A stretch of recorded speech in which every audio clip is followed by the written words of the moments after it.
Hello everyone, and welcome back to our new video.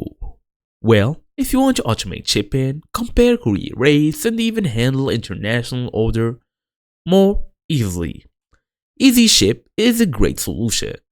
So in today's video, I will show you step by step how to connect Squarespace to Easyship in 2026. Fast and easy as usual. Let's get started.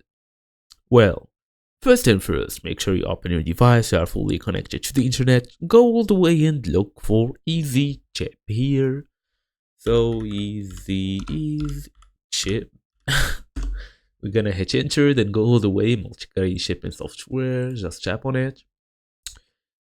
Then sign in or log in with your account, add a new store by navigating to connect, add new store inside Easyship. Then select Squarespace. Choose Squarespace from the list of supported platforms. Then authorize the Squarespace access by logging into your Squarespace account and approve the connection. Then sync your orders. Easyship will automatically import your Squarespace orders. Then all you're gonna do is configure the shipping rules by setting the shipping rates, courier, taxes, and even duties.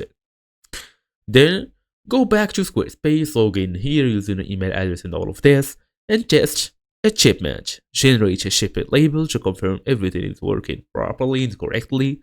You can even go through these settings, go to the marketing or third-party tools for example, and even look for more tools that you can use to boost your sales and boost your store. And that's it, so thank you all for watching, and I will see you all in the next video.